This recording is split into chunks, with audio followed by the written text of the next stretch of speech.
Good morning, everyone. Welcome to tea time. I am in town today. I'm not with my horses. I had a conference with a big group in the UK, and so here I am. And I am always happy to share tea with you wherever it is I am in the world.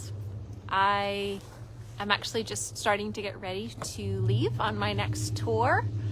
I have been home for almost 6 weeks now, and I am getting ready to head out to California and then New Zealand in the end of February and all of March. But for now, I have about another week at home, and I thought we would talk about why.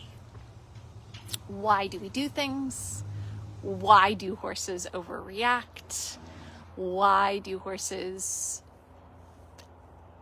learn faster, learn slower?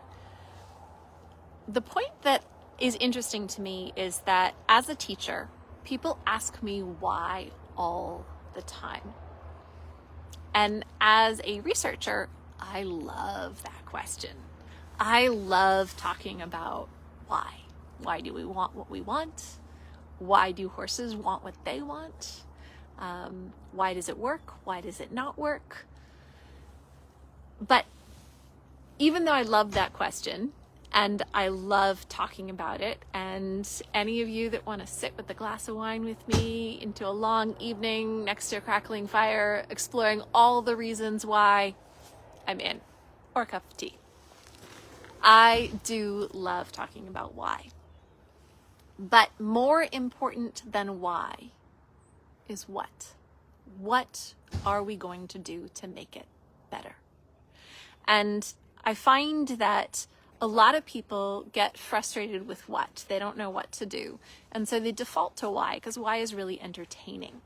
Why is the horse misbehaving is sometimes a lot more fun to talk about than what are we going to do to make this relationship better.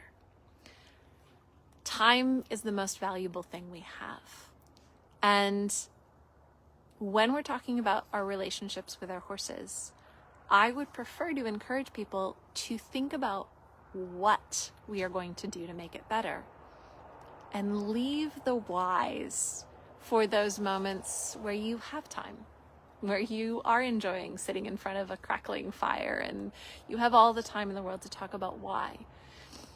But if your horse bites you, if your horse runs into you, I wouldn't worry about why. It's not important. It's really not important to stress about why things go wrong or why they go right. It is more important to think from the information I have, how can I make it better right now? And I fall into this trap all the time. The problem with really getting obsessive about why is if you start to really ask why did my horse run into me? You end up spending a lot of time remembering and focusing the horse on that memory of the bad thing that happened in between you. And I would prefer you just let it go. Just let it go, move past it, make it better. If you want to dream about why it happened for ages later, you can do that. But ultimately, it doesn't matter why it happened. It matters what you're going to do about it. You have enough information to figure out a course of action. And when you take a course of action, you then assess, did it get better or did it get worse? If it got better, you're on the right track. Keep going. If it got worse, don't worry about why. Just change it. Just change it and do better. Later, you can think about why. It's entertaining. It's sometimes easier to think about than what happened and what you're going to do. But don't get too stuck on it. Now, I had a really interesting conversation with a student recently where they said, asking the question why really helps me be patient with my horse. When things don't go quite the way I want them to, if I can think about why, I'm less frustrated. And I get that, and I understand that, and that's valuable. But I think that's valuable specifically to the human who feels that relief. To the horse, it is more important that we take actions. Our actions speak louder than our words. You could tell your horse, oh, I understand you did that because you had a bad experience in the past. But telling them that you understand or that you get the why doesn't really matter to them until you take action to make it better. So I would encourage you guys, every time you want to know why something happened or why it didn't happen or why things are the way they are, put a pin in that question.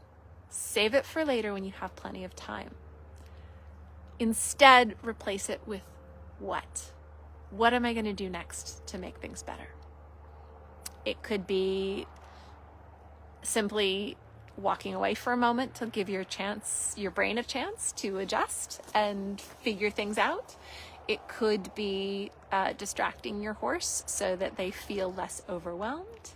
It could be physically moving them in a way that lowers their stress levels. It could be focusing on something that makes you both feel better. It could be making each other feel worse for a moment, just as a reset. I know that that's something that happens in more dominant training. I don't tend to use it, but there are lots and lots and lots of options. And I would encourage everyone to think more about, what am I going to do next? And save the whys for later. Whys are fun. They're entertaining, they're diverting, but they don't mean as much to the relationship as what you do with it. And so I would encourage you, keep taking actions. I like to think of it as throwing pasta at the wall to see if it's cooked yet. If it sticks to the wall, maybe it's cooked. And that's a terrible analogy because I don't actually cook. But in any case, you're looking for a thing that does make the relationship better. And if it doesn't, don't get hung up on why. Don't overanalyze it. Don't get stuck. Just move on. Try another thing. Your choices are action, a million different types of action, or passivity, where everything is good enough. You take action until things are a little bit better. You have some passivity to remember that things are a little bit better, and then you take action again. If you don't like the results, take a different action. Think about your whys when you really feel like your actions are taken care of. If you're struggling to make relationships better, I would encourage you to brainstorm as many different possible actions to try and put all of your energy into that before you worry about why. The why is for our fabulous monkey brain to play with when we have time. So those are my thoughts today. I'm going to keep this short. I've got a whole bunch of fence posts to put up in a brand new pasture, and it's feeling like spring here today. So I have to get everything ready for my horses to move onward and upward to their next spaces. Have a wonderful day, you guys, and I will look forward to seeing you next Tuesday.